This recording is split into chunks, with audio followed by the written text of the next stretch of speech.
Parfait. Bonjour à toutes et à tous et bienvenue à ce webinaire des alumni HEC Lausanne. Nous sommes ravis de recevoir le professeur EQM.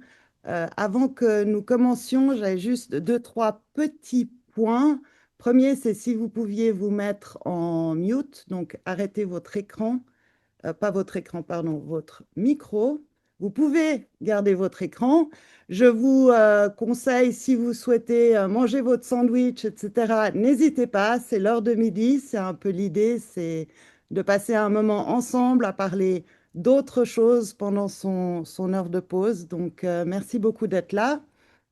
Pour le déroulé, nous avons juste quelques petits points. La conférence est enregistrée, donc si jamais vous ne voulez pas être vu, ben, il va falloir couper votre écran. Nous vous prions, s'il vous plaît, d'indiquer votre nom sur votre Zoom. Et si vous avez des questions, n'hésitez pas à les poser par écrit dans le chat. Vous pouvez les adresser à Abby, qui est notre assistante étudiante ici à HEC, qui va les compiler, les lire à la fin. Et le temps le permettant, vous pourrez aussi prendre la parole pour poser vos questions de vive voix. Donc, n'hésitez pas à poser vos questions tout au long et on les passera en revue en fin de webinaire, comme on aime dire.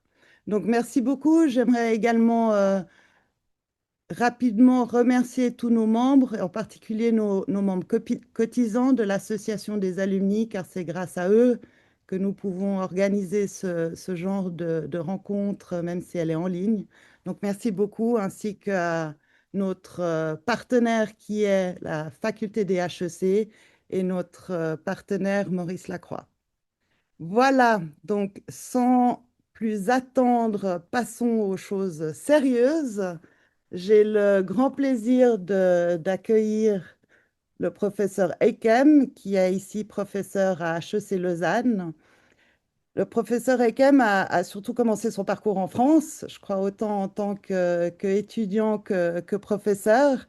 Et ses recherches portent surtout sur la macroéconomie dynamique, avec un accent particulier sur les questions de politique économique. Un axe important de ses travaux concerne l'économie ouverte et plus particulièrement les droits de douane. Donc c'est pour ça que nous sommes ravis de l'avoir pour nous présenter un petit peu qu'est-ce que c'est ces droits de douane? Comment est-on impliqués, nous citoyens, nous dans les entreprises, autant en Suisse qu'aux États-Unis? Merci. Et comme tout bon professeur de HEC, évidemment, tous ces papiers, ces travaux sont publiés dans de nombreux journaux que vous pourrez retrouver sans problème également en ligne. Donc, professeur, j'aimerais encore ajouter que j'ai des très bons retours sur vous de la part d'étudiants, ce qui veut aussi dire beaucoup parce que, surtout quand les sujets parfois sont un peu compliqués, si on apprécie le professeur, ça veut dire qu'il est bon. Donc, merci beaucoup. Et sur ça, je vous passe la parole et je vais arrêter de partager mon écran et je vous laisse partager le vôtre et prendre la parole. Merci beaucoup. Merci beaucoup, Laetitia. Merci pour toutes les gentillesses que vous faites. Et bienvenue à toutes et tous pour ce webinaire que je vais essayer de rendre euh, accessible. Je ne vais pas faire évidemment papier de recherche et vous expliquer dans le détail, mais je vais quand même essayer de revenir sur quelques points qui me semblent importants euh, par rapport aux décisions qui ont été prises récemment par l'administration américaine. Euh, Notamment mettre un peu dans le contexte, dans un contexte plus général, la situation actuelle, parce que en fait, l'administration Trump a un peu continué ce qu'elle avait commencé dans sa première version. C'est pour ça que là aujourd'hui, on a intitulé ce webinaire Guerre commerciale 2.0, parce que la 1.0, elle a commencé à partir de 2018. Et plus globalement, il y a depuis 2015, donc ça fait maintenant une dizaine d'années, de nombreux blocages qui étaient apparus déjà avant 2018 à l'OMC, à l'Organisation mondiale du commerce, avec beaucoup de mesures unilatérales prises par les principaux acteurs du commerce mondial, notamment les États-Unis et la Chine, avant même l'instauration des droits de douane. Et donc, en fait, les droits de douane qu'on voit aujourd'hui, on peut dire que euh, c'est plutôt la continuation ou la continuité de problématiques qui se posent depuis un certain nombre d'années.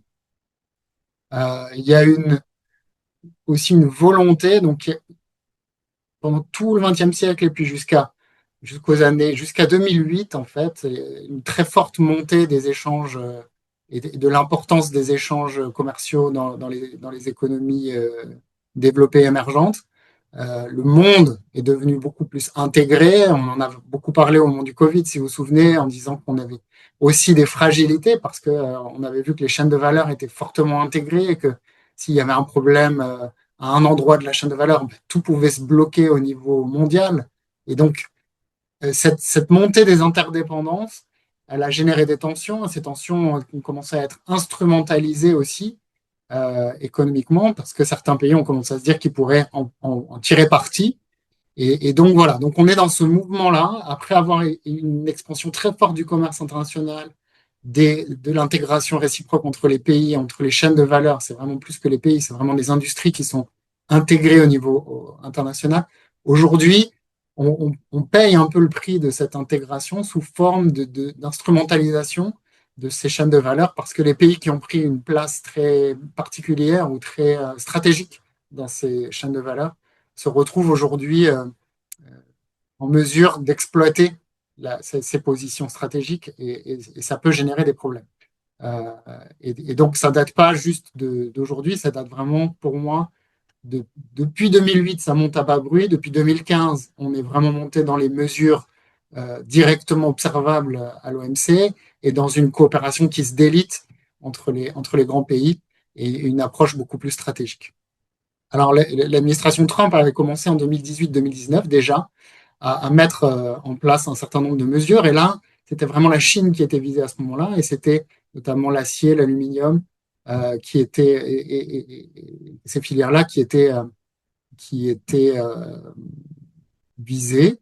Et en 2025, après que l'administration Biden ait gardé en place ces premiers droits de douane qui avaient été adoptés par l'administration Trump en 2018-2019, en 2025, une des premières mesures prises par l'administration Trump, ça a été d'appliquer ces fameux droits de douane dont on a dit qu'ils étaient réciproques. On va voir ce que ça veut dire, mais en fait, ils ont été calculés en principe pour réduire les déficits commerciaux bilatéraux et donc calculés de manière normalement à réduire intégralement les déficits commerciaux bilatéraux. On dira un mot de si c'est possible, si c'est raisonnable d'imaginer ça de la part de l'administration Trump.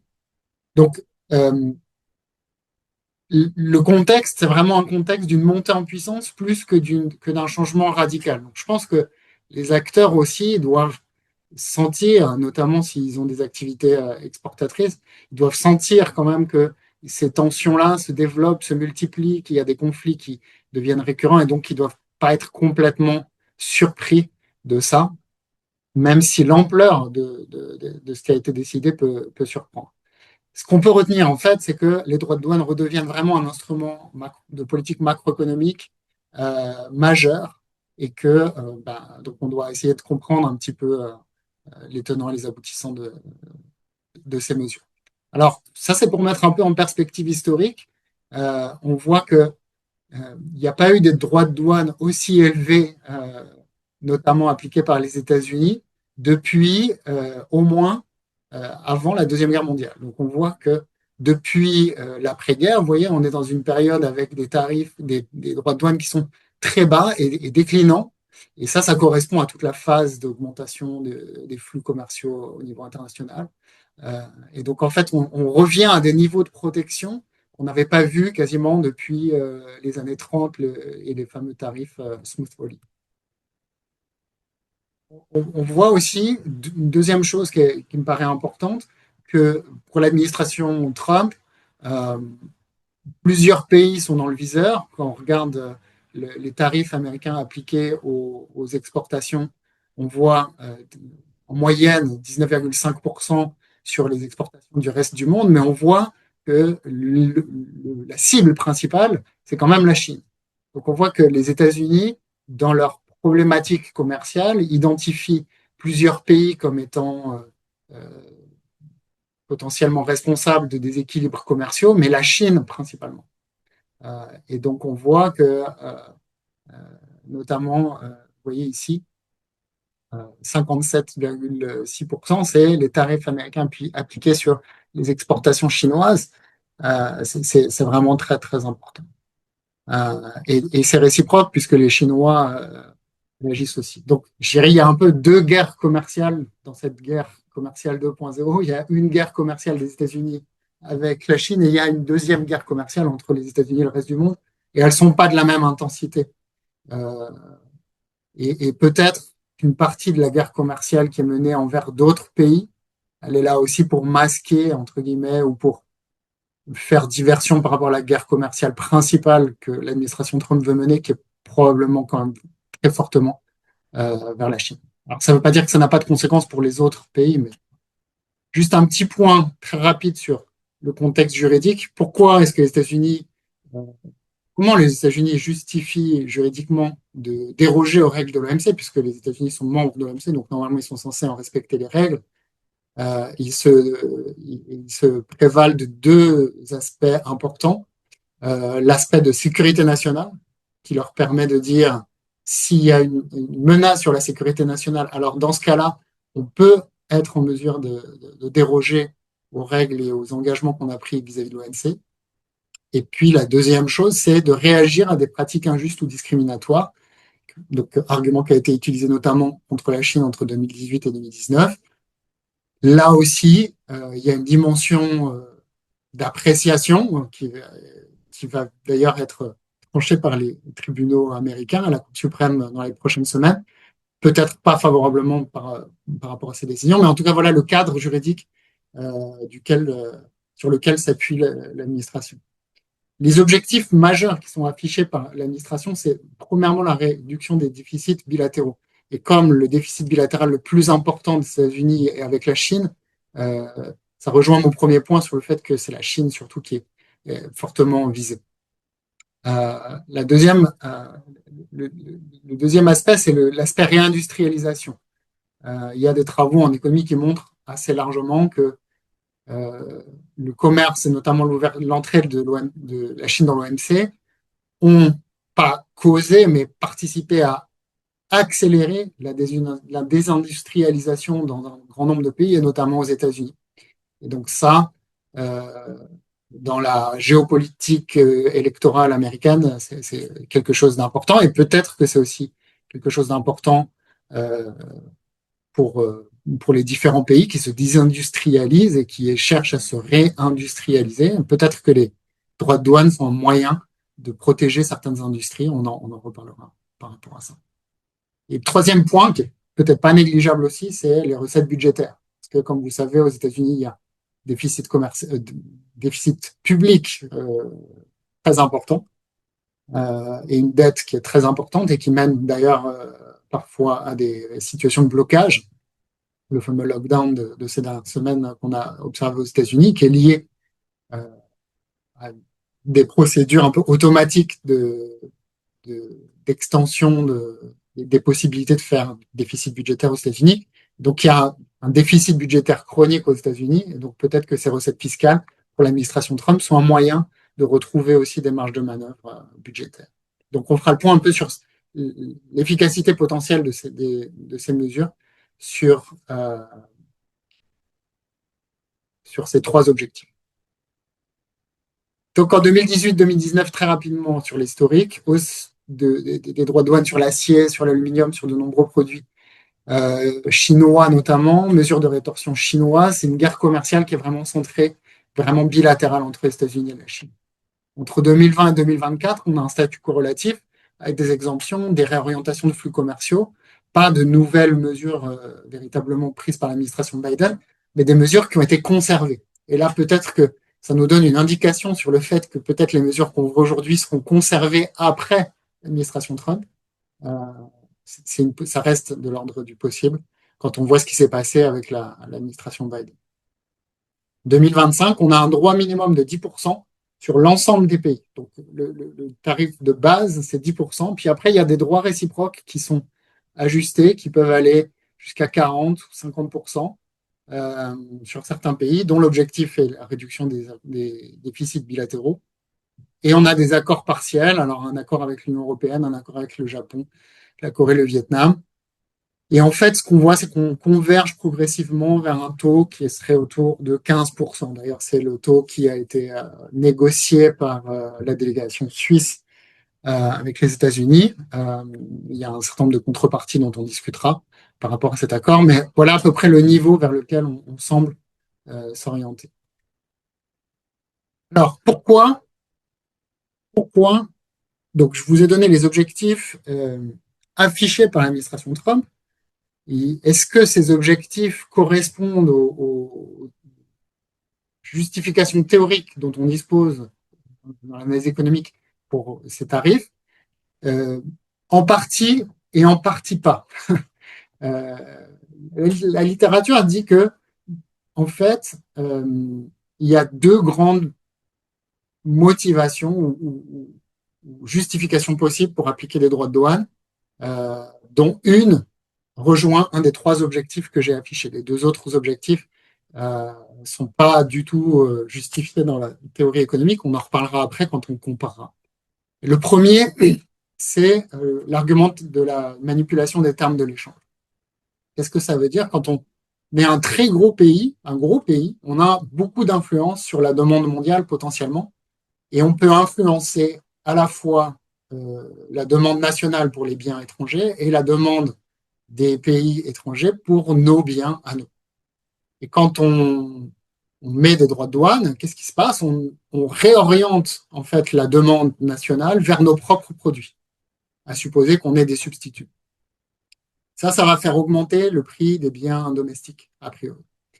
On réduit aussi la demande nationale pour les biens étrangers, ce qui peut en faire baisser le prix si on est un gros pays.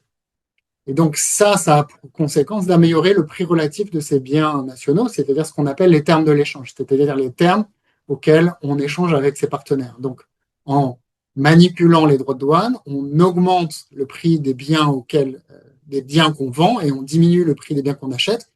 Donc, on a deux effets.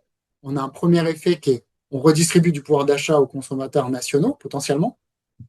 Le deuxième effet, donc ça, c'est en manipulant les prix. Le deuxième effet, c'est en levant des recettes fiscales, on peut redistribuer les revenus de ces recettes fiscales aux ménages et leur redonner du pouvoir d'achat, soit en baissant les impôts, soit en leur donnant des crédits d'impôt, soit en remboursant une partie de la dette, soit en réduisant le déficit public. Dans tous les cas, ça peut générer un effet richesse positif sur les ménages. Alors, ce qui est très important de voir, c'est que cette justification-là ne marche pas pour les petits pays. Pourquoi? Parce que les petits pays ont une demande intérieure qui est faible et donc, si on essaye de modifier cette demande intérieure pour manipuler les prix internationaux, en fait, ça va avoir très, très peu d'effet. Et donc, a priori, c'est plutôt un argument qui est utilisé pour les grands pays. La deuxième justification qu'on trouve dans la littérature, c'est la protection temporaire d'industries naissantes ou de secteurs stratégiques. Par exemple, on sait qu'on a une politique agricole très particulière en Suisse qui répond à des impératifs d'indépendance et d'autosuffisance alimentaire plutôt qu'à des problématiques économiques en tant que telles ou d'efficacité.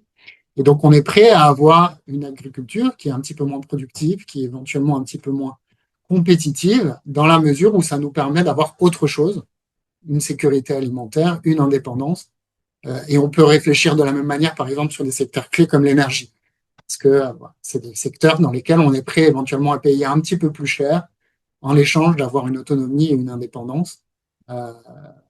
Et donc, si on pense que ces secteurs-là sont stratégiques et qui génèrent des externalités positives ou qui permettent d'assurer une forme de sécurité nationale, dans ce cas-là, on est prêt à payer le coût, entre guillemets, des terres. Ça, c'est pour les secteurs stratégiques. Pour les industries naissantes, l'idée, en fait, c'est de protéger les industries de la concurrence. Donc, en l'occurrence, pour les Américains, ce serait augmenter les droits de douane pour protéger les industries américaines de la concurrence chinoise, coréenne, japonaise ou européenne sur les industries indiquées. Qu'est-ce que ça fait? Normalement, à court terme, ça améliore les marges et les perspectives des entreprises américaines, et donc ça génère plus éventuellement d'entrée ou de consolidation de ces industries. Et donc, au bout de quelques temps, même si au départ, c'est vrai que c'est plutôt négatif sur le bien-être des consommateurs locaux, puisqu'ils payent leurs biens un peu plus cher, il y a un bénéfice parce que la concurrence nationale a été stimulée, et donc peut-être que les prix rebaissent dans un deuxième temps. Et donc l'idée de cette mesure, c'est qu'une fois que l'industrie a été suffisamment développée et qu'elle est suffisamment forte pour affronter la concurrence internationale, on enlève les protections et à ce moment-là, on récupère de nouveau aussi des gains liés au commerce international. Donc ça, c'est les deux principales, justifications. Alors, si on applique des droits de douane, la théorie économique nous dit quels sont les effets sur le bien-être, les effets nets sur le bien-être. J'ai évoqué plusieurs canaux. Il y a le canal du revenu des ménages, il y a le canal du dynamisme de l'industrie, etc. Globalement, quand on applique des droits de douane unilatéraux, le bien-être national peut être amélioré à certaines conditions, mais c'est toujours au détriment du bien-être mondial. C'est-à-dire que on peut, en appliquant des droits de douane, améliorer la situation des consommateurs américains, mais ça va forcément se faire au détriment du reste des consommateurs au niveau mondial. Et quand on regarde la situation après coup, elle est défavorable au niveau mondial. C'est-à-dire qu'en moyenne, le monde a perdu. Mais peut-être que les Américains ont gagné. Donc, voilà. Ça, c'est ce qui veut dire que les gains des uns ne compensent pas les pertes des autres. Une autre manière de le voir, c'est qu'à l'inverse, en théorie économique, le résultat qui est extrêmement robuste, c'est qu'il y a des gains à l'ouverture au commerce qui sont des gains nets. C'est-à-dire que le monde, dans son ensemble, vit mieux avec plus de commerce par rapport à une situation de fermeture. Et donc ça marche évidemment dans l'autre sens. Si on ferme le monde, il y a des pertes nettes, mais il peut y avoir des gains pour le pays qui se ferme de manière unilatérale. Voilà, à certaines conditions, mais ça peut se justifier d'un point de vue unilatéral, c'est-à-dire du point de vue américain uniquement, pas du point de vue mondial. Du point de vue mondial, s'il y avait un planificateur bienveillant, il faudrait qu'il y ait a priori plutôt zéro droit de douane. Il y a une deuxième condition qui est importante, c'est le recyclage des revenus des droits de douane. S'ils sont mal employés, en fait, peut-être que même dans le cas où normalement il pourrait y avoir des gains, et finalement il n'y ait pas de gains. Si ces gains nets sont, si les revenus en fait des droits de douane sont mal redistribués ou mal employés, il peut aussi y avoir des pertes nettes pour le pays qui applique les droits de douane. Okay, donc c'est un résultat qui est quand même assez fragile. Ces gains-là, ils sont assez fragiles et donc ça dépend aussi pas mal de la manière dont c'est implémenté. Si maintenant on est dans une situation multilatérale où les États-Unis augmentent les droits de douane, mais les autres pays augmentent aussi les droits de douane en rétorsion, comme ça s'est passé par exemple avec la Chine, qui a répliqué de manière extrêmement forte au départ, aux premières annonces en avril. Alors à ce moment-là, les bénéfices unilatéraux sont plus qu'annulés et sont remplacés par des pertes de bien-être très importantes par rapport à la situation initiale. Et donc là, le bien-être mondial serait vraiment très inférieur à la situation initiale. Donc on se retrouve dans une situation typique avec les droits de douane, de coopération ou d'accord, enfin de situation où on peut avoir soit un accord de coopération entre les pays, comme c'était le cas avant 2008, quand le commerce mondial augmentait, que l'OMC appliquait ses règles et que tout le monde semblait être heureux de s'ouvrir au commerce international. Donc là, on est plutôt dans le cadre où on a des accords de libre-échange, des droits de douane qui sont très faibles, voire presque nuls, et plutôt des gros gains au commerce. À l'opposé, on peut avoir une situation non coopérative où on applique des droits de douane, où on se retrouve finalement dans une situation qui individuellement est rationnelle pour chaque acteur, mais au niveau global est sous-optimale. Et donc, euh, il y a de nombreuses situations qui correspondent à ça. Par exemple, le climat, c'est typiquement une situation où tout le monde aurait intérêt collectivement à coopérer beaucoup plus, mais où chaque pays a intérêt à ne pas faire les efforts et à laisser les autres faire les efforts, à se comporter comme un passager clandestin. Bah, c'est un peu pareil pour le commerce mondial. Si tous les pays appliquent des droits de douane très faibles et que je suis le seul à appliquer des droits de douane élevés, je vais en profiter. Donc j'ai intérêt à me comporter en passager clandestin. Mais par contre, si à la fin tout le monde applique des droits de douane très élevés, tout le monde perd énormément. Donc, une situation euh, qui correspond aussi à l'état de la coopération mondiale sur éventuellement d'autres sujets, le commerce étant un de ces sujets qui pendant très longtemps a fait l'objet de coopération et qui aujourd'hui n'est plus coopératif. Alors ça, je vais le passer parce que je pense que ça va être un petit peu long. En revanche, ce que je voudrais dire, c'est que la manière dont se diffusent les chocs ou ces décisions de droit de douane euh, dépend un petit peu de l'horizon temporel sur lequel on regarde, et il y a plusieurs forces qui rentrent en jeu. À court terme, deux choses qui sont importantes, je vais juste dire un mot sur cette slide-là, la devise dans laquelle sont libellés les échanges. Vous savez que on libelle les échanges, parfois dans la monnaie du producteur, parfois dans la monnaie de l'acheteur, parfois dans une monnaie tierce. Beaucoup de pays émergents, par exemple, libellent leurs échanges en dollars, parce que c'est plus facile, parce que c'est plus liquide, parce que les produits d'assurance sont en dollars, et donc en général, on va utiliser des dollars. Si par exemple on est un exportateur qui est plutôt d'un pays développé, riche, et qui a aussi tout un tas de services qui sont libellés, associés et libellés dans cette monnaie-là, on va plutôt libeller dans la monnaie du producteur. Parfois, on va libeller dans la monnaie de l'acheteur, donc de l'importateur. Alors, selon la monnaie dans laquelle on va tarifier, bah le droit de douane ne va pas s'appliquer nécessairement de la même manière. Parce qu'en fait, le droit de douane s'applique sur le prix en monnaie de l'acheteur. Et en fonction de comment tarifie le producteur, l'exportateur, eh bien, il peut soit répercuter dans le prix directement le droit de douane, soit diminuer son prix pour que son prix incluant le droit de douane ne soit pas modifié pour essayer de ne pas faire baisser trop la demande. Donc ça dépend un petit peu de savoir s'il a une marge sur laquelle il peut rogner, ou bien s'il a aucune marge et qu'il est vraiment une marge déjà très faible et que le tarif va venir, le droit de douane va venir rogner complètement sa marge. À ce moment-là, il n'a pas le choix, il va répercuter. Donc cette répercussion dépend un peu de cette dimension stratégique du prix des exportateurs. La deuxième chose, c'est qu'il y a aussi des rigidités contractuelles qui font qu'on ne peut pas nécessairement changer son prix ou son contrat. Il y a une certaine lenteur à ajuster les prix.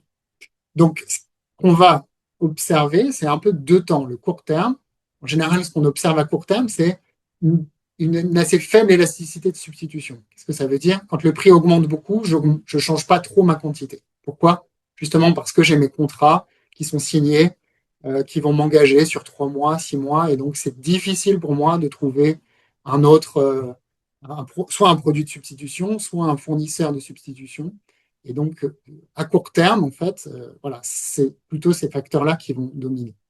À long terme, on va avoir une élasticité plus forte de substitution. Pourquoi? Parce que on va pouvoir réorganiser ces chaînes de valeur, on va pouvoir trouver euh, des nouveaux fournisseurs, on va pouvoir trouver des nouveaux débouchés. Et donc, globalement, le commerce international va se réorganiser de sorte que l'impact soit euh, moins fort sur les prix et sur les quantités à, à long terme. Alors, justement, comme j'ai parlé des,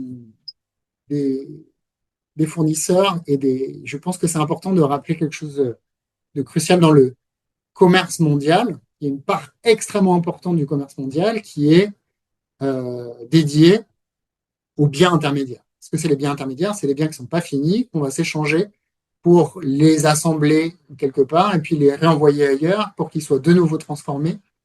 Et donc, ça représente à peu près 50% des échanges commerciaux au niveau mondial. On a tous en tête certaines industries, l'industrie automobile par exemple, où on sait que les pare-chocs sont fabriqués en Afrique du Sud, les pièces de moteur plutôt en Chine, certaines batteries viennent de Hong Kong, d'autres, les puces électroniques sont fabriquées encore ailleurs, et tout est ensuite assemblé, puis réexporté vers un autre endroit, puis l'assemblage final se fait en général très proche du marché de destination finale. Donc, ce qu'on appelle la fragmentation des chaînes de valeur augmente en fait la part des intrants importés. Pourquoi c'est important? Parce que si 50% du commerce mondial se fait sur ces biens intermédiaires, en fait, ce n'est pas le prix de vente final directement qui va être impacté, mais ça va être le coût de production pour les entreprises. Donc là, on vient chercher une marge différente pour les entreprises. On voit bien que si on se met à payer beaucoup plus cher ces matières premières ou ces biens intermédiaires dont on a besoin pour fabriquer nos machines-outils, nos montres ou certains produits pharmaceutiques, évidemment, ça va venir augmenter notre coût de production. L'incidence du tarif n'est pas la même que si jamais on se retrouve finalement à ce que notre bien soit vendu beaucoup plus cher sur les marchés de destination finale. Donc ces deux marges-là, elles jouent de manière un petit peu différenciée. Il y a une autre chose qui est aussi très importante, qui est la règle du pays d'origine. Quand on a beaucoup d'intrants qui viennent de pays étrangers et qu'on ne transforme pas suffisamment le bien, si on envoie un produit aux États-Unis, même s'il a été modifié en Suisse ou s'il vient de Suisse, peut-être que ce n'est pas le tarif suisse qui s'appliquera, mais le tarif du pays d'origine. D'accord ? Imaginons par exemple que j'importe un produit chinois, que je le transforme, mais pas suffisamment pour qu'il soit transformé en produit suisse, et que je l'exporte ensuite, que je l'envoie directement aux États-Unis, ben, le tarif qui s'appliquera sera le tarif chinois et pas le tarif suisse. Et donc, là où ça joue un rôle important, c'est que les droits de douane effectifs qui vont s'appliquer sur les produits qu'on envoie ne sont pas nécessairement les droits de douane officiels. Il y a une incidence qui dépend de la chaîne de valeur. Alors, ça a été quantifié pour tout un tas de pays, par exemple. On voit, par exemple, pour le Canada, le taux réciproque qui s'appliquait, c'était censé être 35%, mais comme il y a une part importante de la valeur ajoutée qui repose sur ces biens intermédiaires, en fait, le tarif effectif qui s'applique sur les biens qui sont en provenance du Canada, c'est plutôt 55%. Et donc, vous voyez, cet écart de 20 points de pourcentage, c'est énorme, en fait. Pour la Suisse, c'est 14 points de pourcentage de différence. Donc, 39% le taux officiel, 53%. Parce qu'on a aussi beaucoup de ces biens qu'on ne transforme pas suffisamment pour modifier la règle du pays d'origine. Et donc, le tarif qui s'applique n'est pas le tarif suisse, mais le tarif chinois, par exemple. Et donc, dans ce cas-là, s'il est plus élevé que 39%, on va payer plus. Le consommateur américain sur ces biens-là va se retrouver à payer plus. Là où c'est important, c'est que l'incidence, après, elle est sur l'entreprise suisse ou l'entreprise canadienne dans les deux cas que j'ai indiqués. Vous voyez, pour les pays qui sont très fortement dépendants de ces intrants, cet écart entre le taux effectif et le taux officiel est grandi. Donc, une perspective qu'il est important de garder en tête. Et même si aujourd'hui, par exemple, on dit, vous voyez que le taux est passé de 39 à 15% parce qu'on a bien négocié avec les Américains et qu'on est très content, peut-être que le taux effectif qu'on paiera, il sera beaucoup plus grand que seulement 15%, il sera plutôt autour de 25, 26, peut-être 30.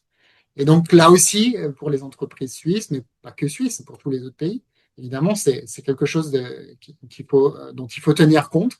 Et il faut aussi se dire que les pays avec lesquels on commerce beaucoup, qui ne sont pas les États-Unis ou qui n'imposent pas de tarifs, qui ne nous imposent pas de tarifs, il faut aussi regarder le tarif bilatéral entre les États-Unis et ces pays-là, parce que potentiellement, ils ont un effet sur l'incidence des tarifs des biens qu'on vend de manière importante. Parce que là, on parle quand même de marges qui sont élevées.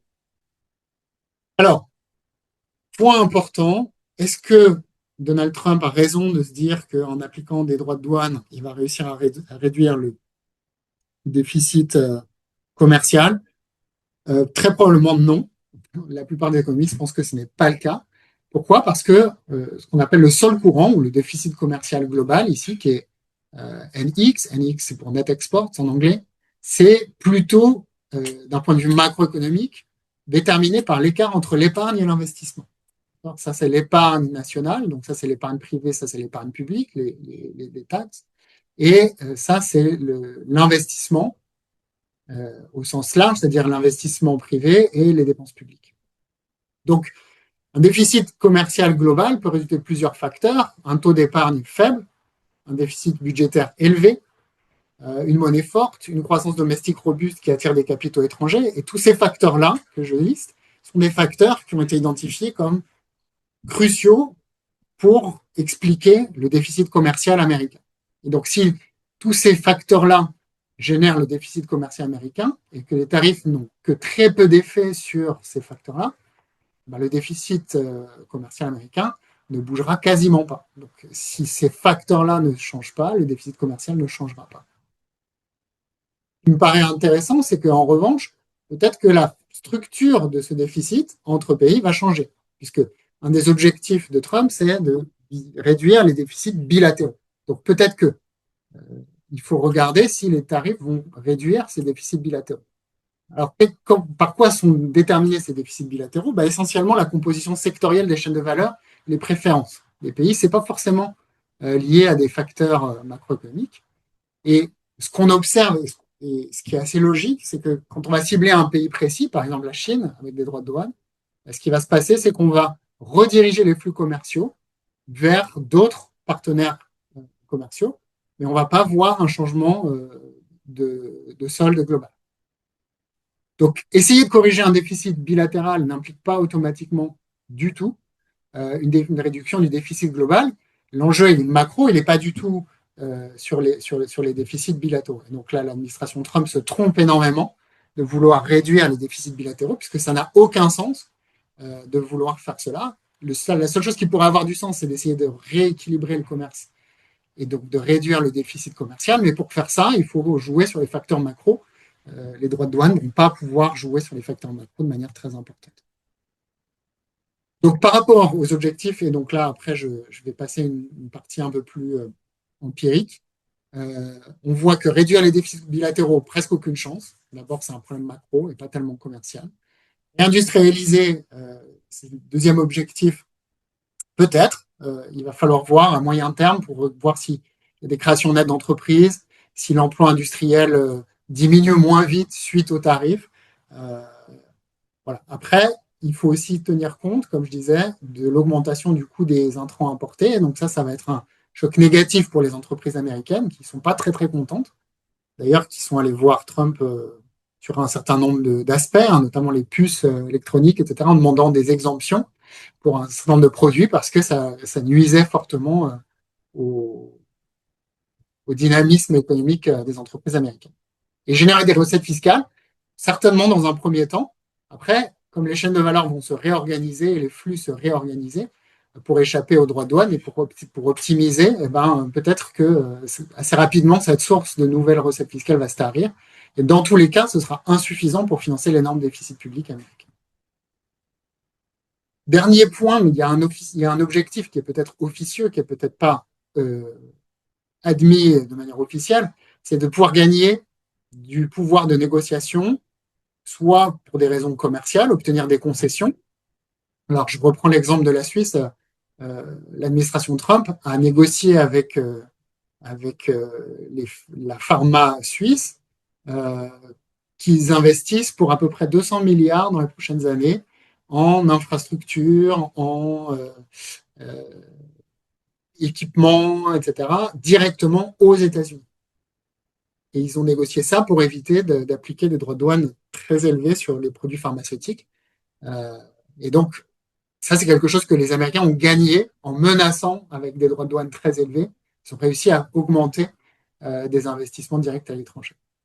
Deuxième possibilité, c'est qu'on cherche à obtenir des faveurs non pas commerciales, mais géopolitiques. Et donc, on dit, je vais appliquer des tarifs très élevés, sauf si vous me faites une faveur géopolitique, si vous me laissez accéder à telle base, tel territoire, etc. À ce moment-là, les droits de douane deviennent un outil géopolitique et non pas seulement économique ou commercial. Alors, on a un peu déjà parlé du niveau des droits de douane. Est-ce qu'on voit quelque chose déjà de visible dans les données, puisque on lit beaucoup d'articles et de presse qui disent tout le monde nous avait dit que ce serait l'Armageddon, on voit rien dans les données, c'est pas vrai, etc. En fait, il se passe rien. Non, c'est pas du tout vrai. On va voir que on voit déjà des effets qui sont assez importants. qui sont juste les premiers effets. Probablement que les effets à plus long terme, on va les voir d'ici 6 mois, 1 an. Pour information, il y a déjà beaucoup de travaux économiques qui ont évalué les effets des tarifs de 2018-2019, qui étaient plus faibles et beaucoup moins, et appliqués de manière beaucoup moins multilatérale, puisque c'était essentiellement sur la Chine. Et il y a déjà des effets très importants aux États-Unis. Donc, je vais commencer d'abord un peu par ce qui se passe aux États-Unis, puis après, on parlera très rapidement de. Alors, sur les prix, on n'arrête pas de dire oui, mais on ne voit pas l'augmentation des prix. Si on voit l'augmentation des prix, quand on regarde les prix à l'import et les prix domestiques, on voit deux choses. D'abord, les deux avaient plutôt une tendance décroissante avant les annonces d'avril. Ici, on est en avril, vous voyez, donc ça, c'est les tendances précédant les annonces. On voit que les deux, on a une forme de rupture de trend, puisque si on faisait une tendance postérieure ici, on aurait une croissance ici, alors qu'on était plutôt en décroissance précédant les annonces. Mais c'est encore plus fort pour les biens importés. Donc, il est faux de dire qu'on ne voit rien dans les prix. On voit des choses dans les prix de détail, directement, on les voit. Ça, c'est les premiers travaux qu'on peut faire. Maintenant, on peut regarder les parties, puisqu'on peut dire, après tout, il y a des facteurs macro qui se mélangent, et donc on n'arrive pas très bien à savoir si ça se trouve, il y aurait eu de l'inflation de toute façon, ce n'est pas les tarifs qui sont responsables. Donc comment est-ce qu'on peut faire? On peut rajouter dans les biens domestiques deux catégories. On peut regarder les biens qui ne sont pas touchés directement ou indirectement par les tarifs, et ceux qui sont touchés directement ou indirectement par les biens intermédiaires, par exemple, par les tarifs. Et donc, quand on regarde ça, on voit que les prix des importations ont beaucoup augmenté. Les prix des biens non affectés ont un peu augmenté, mais clairement, les prix des biens affectés, domestiques, pas ceux qui sont importés, mais vraiment domestiques, ont énormément augmenté également. Donc, on voit qu'il y a un effet. C'est l'écart ici qu'on aurait entre cette courbe bleu foncé et les deux autres courbes. Donc, probablement un effet assez important d'augmentation des prix. Là, on peut voir tarifié par destination quels sont les pays desquels ces augmentations de prix viennent majoritairement. Et on voit évidemment d'abord la Chine, ici en orange, donc, très forte augmentation des prix chinois, mais pas seulement. On a aussi les prix des biens américains affectés par les biens intermédiaires notamment, et les prix des biens canadiens, par exemple, qui augmentent de manière assez importante. Ici à droite, je vous ai mis quelques augmentations de prix entre avant les annonces et après. D'accord, où on est plutôt sur le prix, donc représente le changement par rapport à octobre 2024 qu'on a pu observer en octobre 2025. Vous voyez que pour tout un ensemble de pays, on est sur des augmentations de prix qui sont entre 5 et, cas extrême ici, 33% pour les produits turcs, mais plutôt entre 5 et 15%. Donc c'est quand même des augmentations de prix qui sont significatives. On nous dit aussi, on ne voit rien dans les données agrégées. Moi, je suis allé sur le site de la Federal Reserve, j'ai fait le taux de croissance annualisé, d'accord, donc par rapport à l'année dernière, de l'indice des prix à la consommation, PCE, celui sur lequel se base normalement la Federal Reserve pour faire sa politique monétaire. Mais je trouve qu'il y a une augmentation de à peu près plus 0,7 points de pourcentage de l'inflation. On était autour de 2,3, on est plutôt autour de 3 en rythme annuel. C'est quand même significatif comme changement. On voit qu'il y a cet effet rebond. Alors évidemment, ça a confirmé dans les données ultérieures, mais on ne peut pas dire qu'on voit rien. Alors, qui paye? Puisque si on voit que les prix augmentent, qui paye? Surtout les importateurs américains et les consommateurs via des prix plus élevés. Il y a aussi un effet très fort sur le commerce, les entreprises américaines, puisque les entreprises qui importent beaucoup de biens intermédiaires vont avoir des marges comprimées, une compétitivité en baisse. D'un point de vue distributionnel, qui paye? Plutôt les pauvres, parce que en fait, il a été montré que les personnes qui consomment plus de biens importés en pourcentage de leur consommation totale, c'est plutôt les gens les plus pauvres. Et donc, si les prix des biens importés augmentent, ça affectera plus fortement les personnes plus pauvres. Évidemment, après, ça peut être hétérogène, donc, selon les secteurs et selon les régions. Avant de passer aux effets pour la Suisse, je voulais juste vous montrer ce graphique, je trouve qu'il est intéressant.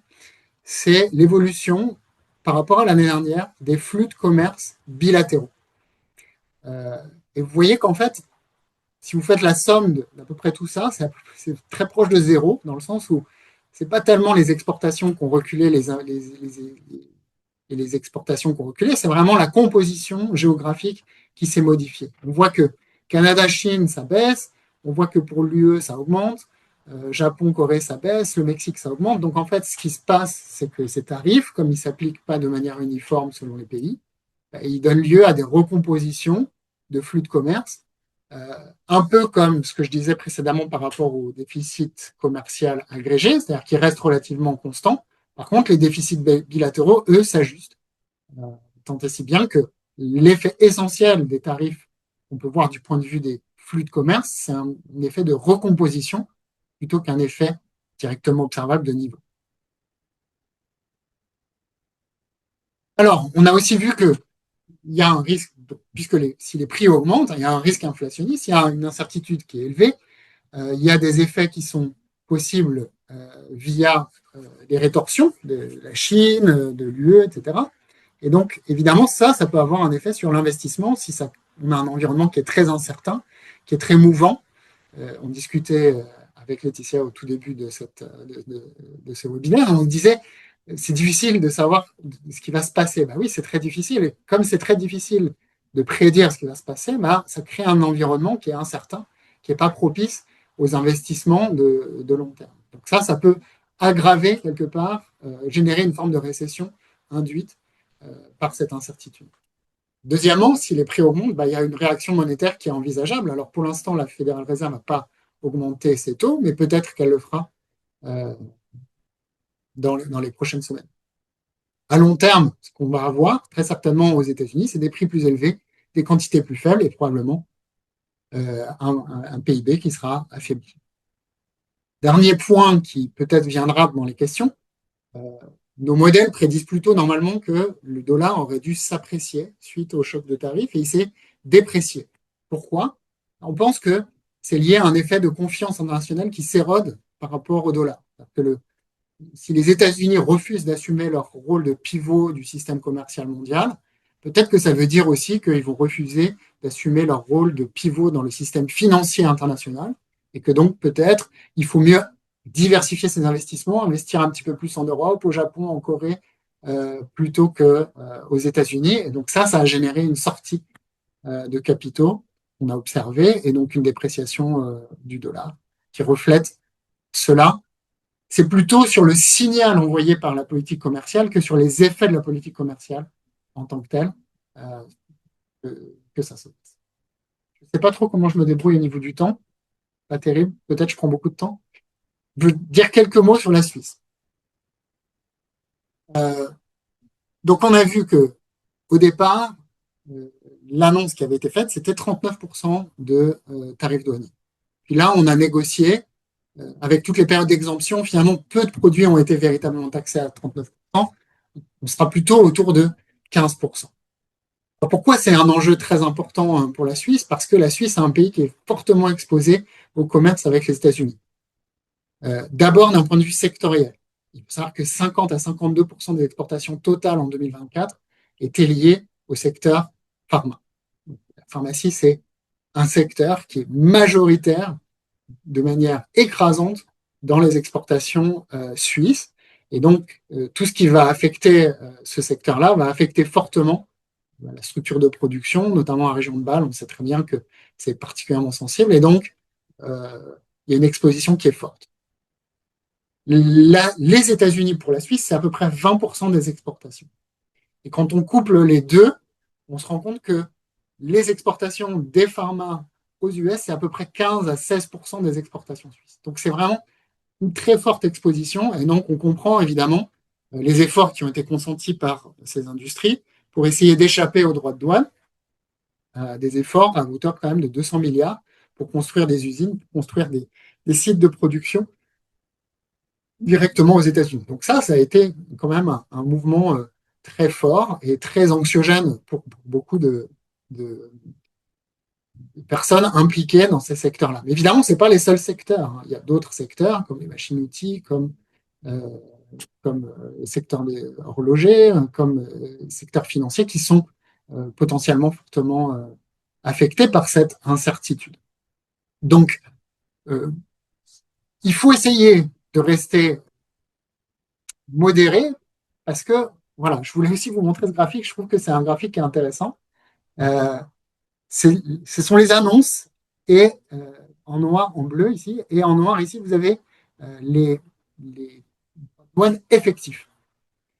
On parle de taux qui sont toujours mirobolants. Alors, c'est en moyenne, hein, d'accord? Donc, ça veut dire que c'est une moyenne de tous les partenaires commerciaux des États-Unis, pondérés par les flux commerciaux des États-Unis. Mais on voit bien qu'il y a toujours des annonces, et puis il y a un délai entre l'annonce et l'implémentation, et puis surtout, euh, en fait, l'augmentation est beaucoup plus graduelle que les annonces ne le laissent penser. Ici, on voit le chaos des annonces, et on voit l'augmentation graduelle des taux effectifs. Et d'ailleurs, en taux effectif moyen, on ne passe jamais là pour l'instant au-dessus de 10%, on est autour de 10% aux États-Unis.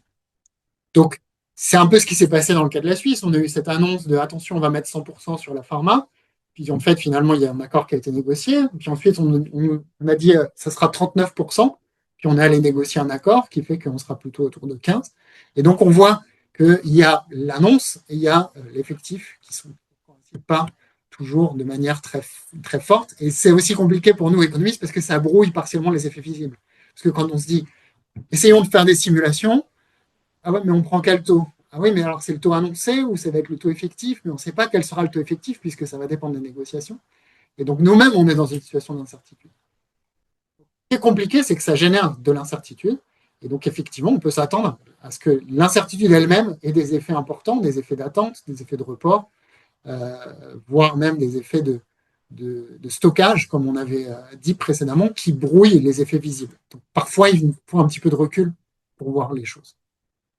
Du point de vue, donc on a parlé de l'exposition de la Suisse, du point de vue des effets possibles. Qu'est-ce qui se passe? S'il y a une augmentation un peu généralisée des prix liés aux droits de douane, le franc suisse qui a tendance à s'apprécier quand il y a des périodes de forte incertitude peut contenir l'inflation importée. Ça, c'est le côté positif pour les consommateurs. Quand on regarde l'inflation des prix importés, l'inflation des biens importés en Suisse, la contribution est fortement négative depuis plusieurs trimestres et donc facilite, entre guillemets, le travail de la BNS qui n'a pas à avoir une politique monétaire restrictive du tout. Les taux sont très bas. Donc ça, c'est plutôt bien pour le consommateur. Par contre, là où c'est compliqué, c'est que ça pèse fortement sur la compétitivité des entreprises suisses. Et donc là, évidemment, il faut être aussi vigilant parce que même si on sait que les biens suisses sont très bien positionnés sur du haut de gamme avec des élasticités prix faibles, il y a une sensibilité euh, au prix suisse qui est plus faible que pour d'autres produits du fait de la très grande technicité et de la très grande qualité des produits. Il y a quand même un moment donné où ça va venir jouer sur les marges et où ça va devenir un petit peu plus compliqué pour les entreprises de conserver leur part de marché. Donc, on a un peu de marge à cause de cet effet de qualité et de cette faible élasticité prix, mais on n'a pas une marge énorme. Donc, il faut quand même rester vigilant sur cette appréciation. C'est un élément important de la compétitivité des entreprises suisses. Pour l'instant, la politique monétaire, elle n'a pas eu à arbitrer véritablement entre stabilité des prix et conditions financières. Et pour l'instant, les discussions que j'ai pu avoir avec les gens qui sont proches de la BNS, il n'y a pas d'inquiétude très forte liée au sujet des tarifs. Évidemment, c'est quelque chose qui est suivi de près par la BNS. Ça, c'est pour tout ce qui est un peu court terme, là, maintenant. Maintenant, il faut peut-être réfléchir au regard des chiffres que je donnais juste précédemment, l'importance de la pharma dans les exportations et l'importance des États-Unis dans les exportations suisses et l'importance croisée de ces deux-là, réfléchir peut-être à la diversification des partenaires commerciaux parce que si on est si on est fortement dépendant d'un partenaire commercial dont les humeurs peuvent varier du jour au lendemain, évidemment, ça nous met dans une situation qui est un petit peu compliquée. Donc, je pense qu'à moyen terme, donc, une bonne stratégie quand même pour les autorités suisses serait d'essayer de renouveler des accords ou de faire de nouveaux accords bilatéraux ou multilatéraux et éventuellement réfléchir si sur certains sujets, intégrer un groupe de négociation plus gros, avec un pouvoir de négociation plus fort, pourrait pas être intéressant, notamment sur les questions pharma, peut-être pour les entreprises suisses. Voilà, peut-être plus sectoriellement, aller vers des négociations jointes avec les négociateurs de l'UE, qui avaient réussi dans un premier temps à limiter déjà les droits de douane et qui ont réussi à les faire baisser fortement. Donc voilà les éléments de réflexion que je pouvais vous livrer. Je suis désolé, j'ai pris beaucoup de temps et ça va laisser finalement moins de temps peut-être aux questions que prévu. Qu'est-ce que je peux dire pour résumer? À court terme, aux États-Unis, ce qu'on voit, c'est une hausse des prix. Elle est visible, elle est observable. Des recettes fiscales qui sont en hausse, des quantités qui sont résilientes, mais peut-être liées à des effets de stockage. Donc attention à la correction peut-être en 2026. À long terme, en tout cas aux États-Unis, ce à quoi on s'attend, c'est un PIB plus faible, des échanges réduits, éventuellement des gains liés au terme de l'échange si il n'y a pas de rétorsion, mais s'il y a des rétorsions, ces gains-là seront euh, effacés. Et quant aux déficits commerciaux, qu'ils soient bilatéraux ou globaux, viser les bilatéraux va toujours déplacer les flux sans véritablement corriger le solde global. Le solde global, vraiment un problème beaucoup plus macro qui ne se réglera pas avec les tarifs. Ce qui est de la Suisse, pour l'instant, il y a une exposition importante mais limitée à certains secteurs. Elle est quand même une source de fragilité, même si dans ces secteurs-là, on a des élasticités prix qui sont faibles et on a le franc fort qui protège malgré tout de l'inflation importée. C'est des facteurs de fragilité sur lesquels peut-être il faudra réfléchir à moyen terme et reconfigurer certains accords peut-être commerciaux pour se protéger, diversifier son risque.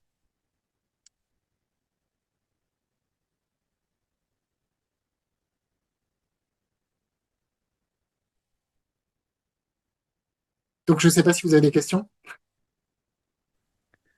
Merci beaucoup. Il y avait beaucoup d'informations. On a appris de nombreuses choses. Je vais passer la parole à Abby qui a reçu plusieurs questions d'ordre un peu différentes et qui ne se regroupent pas. Donc, Abby, je te passe la parole. Merci. Alors, une des premières questions, c'était comment concilier la volonté de produire localement aux États-Unis, mais maintenir le label Swiss Made, notamment pour les montres, sachant que ces marchés ne sont pas directement concurrents. Je fais les trois questions en une fois.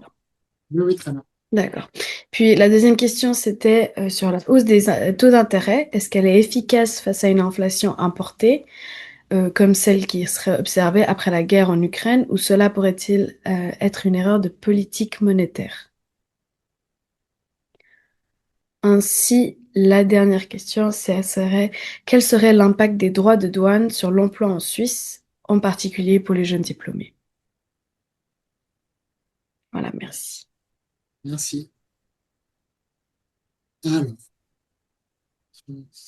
J'ai une dernière question qui vient de se présenter, si j'ose. oui, Est-ce qu'on observe un activisme de la Chine pour améliorer ses échanges bilatéraux hors États-Unis? que des super questions. Merci beaucoup. Merci à vous.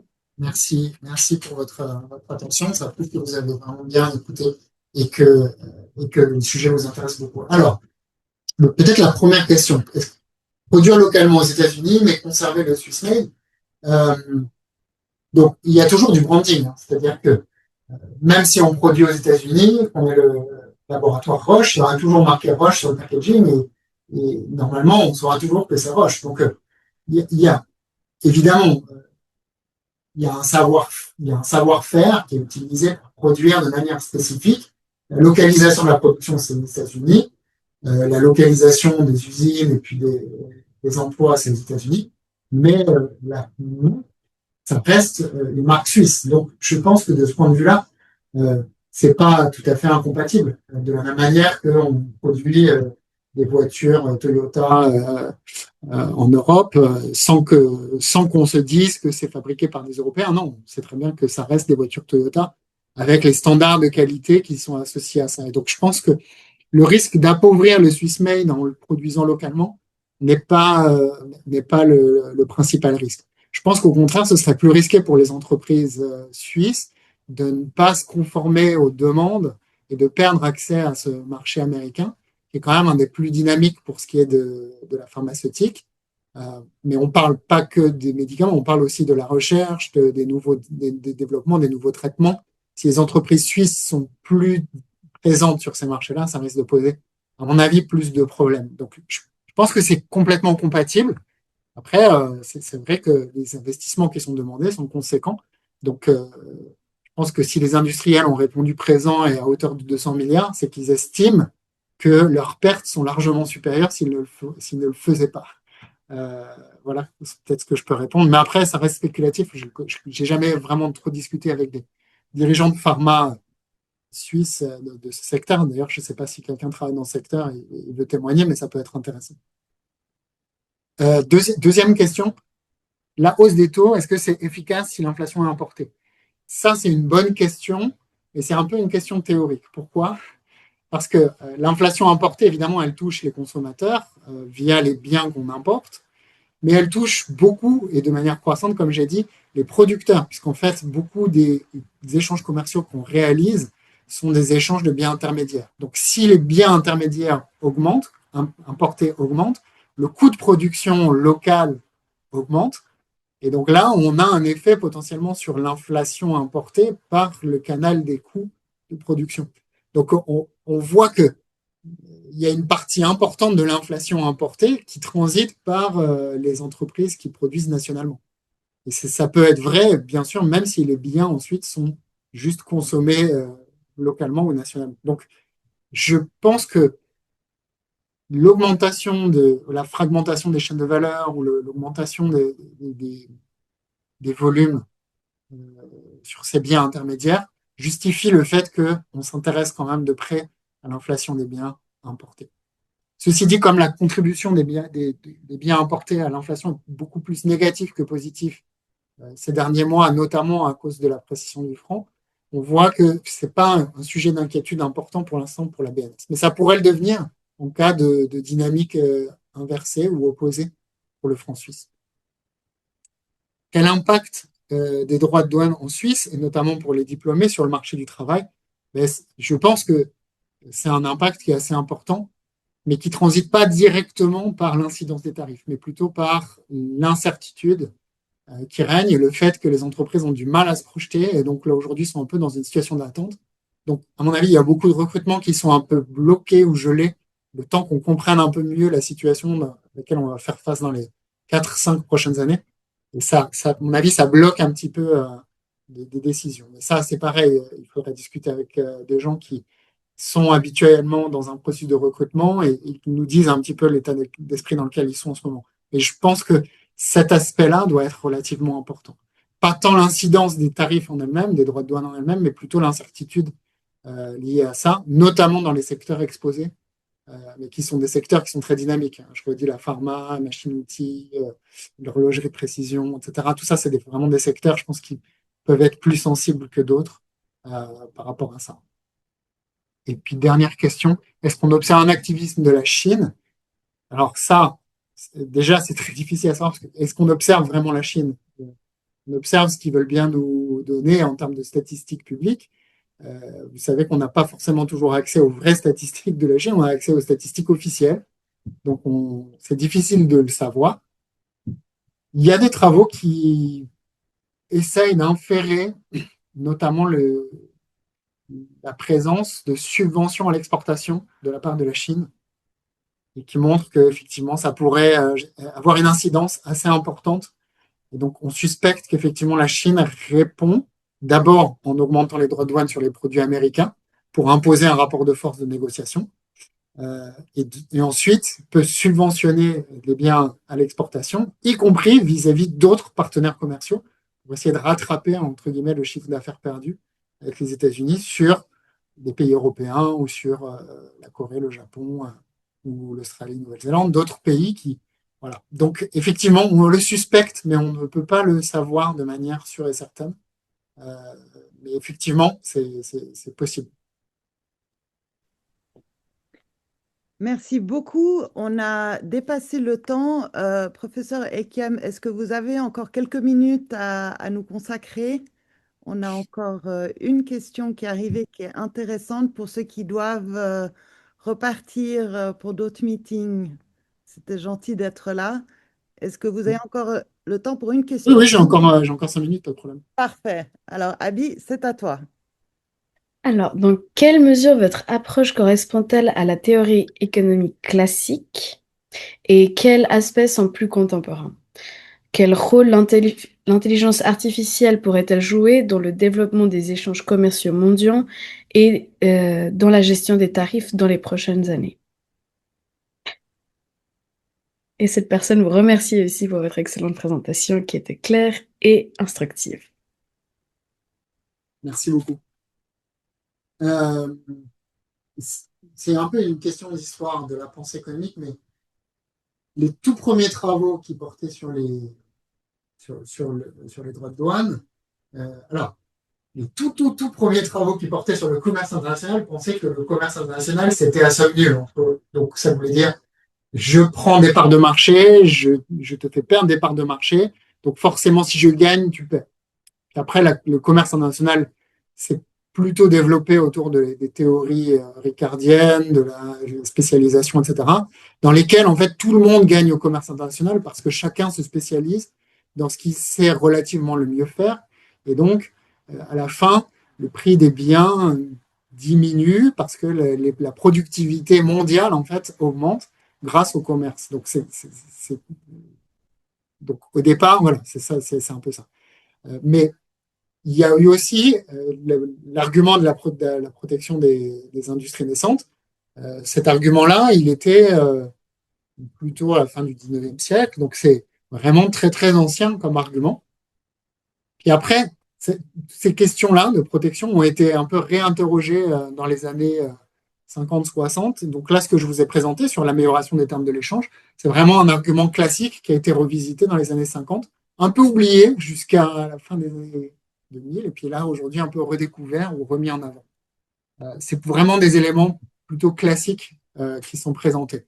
Après, ils ont une saveur un peu plus moderne parce que justement, comme le commerce mondial s'est développé de manière assez particulière avec des chaînes de valeur très intégrées, on est obligé d'incorporer cette notion de chaîne de valeur et de commerce de biens intermédiaires pour rendre vraiment compte des effets des droits de douane qui sont un petit peu différents de ceux qu'on avait dans les théories classiques, entre guillemets. Je ne sais pas trop si ça répond à votre question, mais c'est comme ça que j'y répondrai. Euh, pour l'IA et les tarifs, je ne suis pas sûr de comprendre exactement dans quel sens vous posez cette question-là. Est-ce que vous posez la question de savoir si les IA vont reconfigurer le commerce mondial ou si l'utilisation des IA permet de mieux s'adapter aux tarifs? Donc, je ne sais pas si vous souhaitez préciser votre question. Et pour l'instant, j'ai du mal à comprendre, ou si les tarifs vont limiter l'adoption des IA. Il y a plein de questions qu'on peut poser sur ce sujet-là, qui sont toutes très intéressantes, mais qui sont voilà, assez différentes en nature. Donc, je ne veux pas toutes les couvrir. Peut-être si vous voulez préciser, euh, ça peut m'aider à vous répondre. Alors, il répond oui, dans le sens où les IA peuvent reconfigurer le commerce mondial.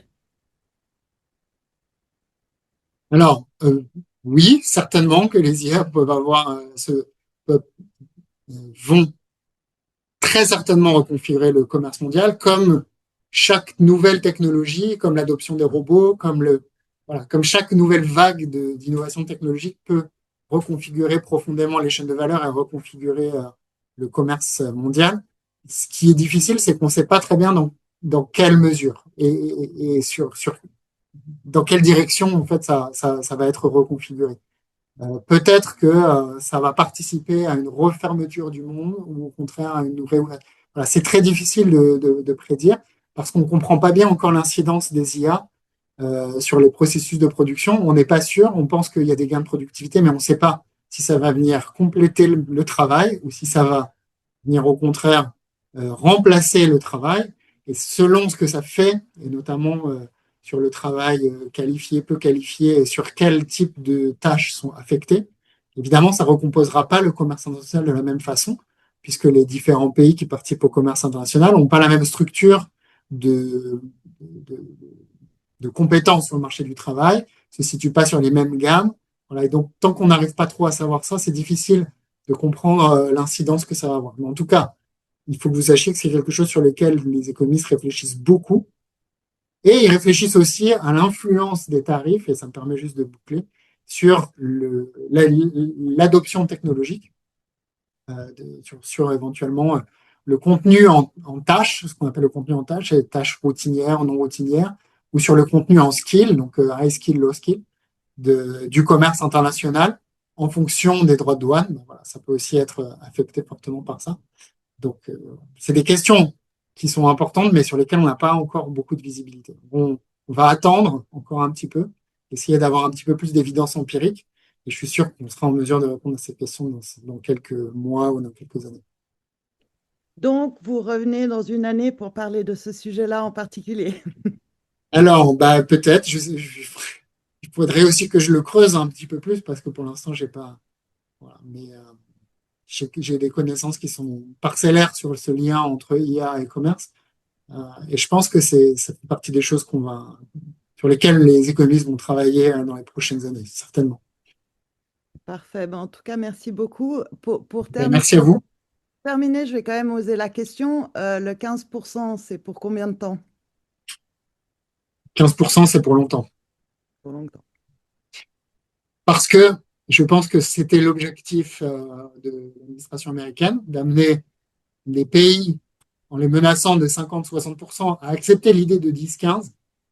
On voit bien hein, que une fois que les pays ont plus ou moins accepté le 10-15, bah, les Américains sont contents parce qu'ils ont réussi à appliquer 10-15 sans avoir de rétorsion en face. Donc, c'est quand même. Voilà. Les pays en face sont contents puisqu'ils ont évité 60%, ce qui est un peu particulier, mais voilà. Et on voit aussi que c'est difficile de les enlever une fois qu'on les a mis. L'administration Biden n'était pas mécontente de compter sur ces tarifs-là pour continuer à protéger certaines industries ou pour faire des recettes fiscales. Donc, je pense que c'est pour un moment, malheureusement.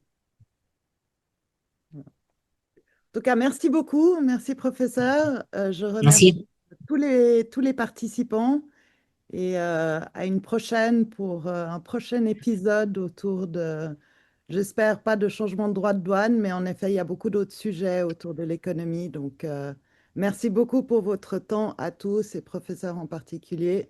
À tout Merci à bientôt et on tous. vous souhaite bonne fin d'année et on se retrouve incessamment sous peu pour de nouvelles aventures. Merci beaucoup. Merci. Au revoir. Bonne journée.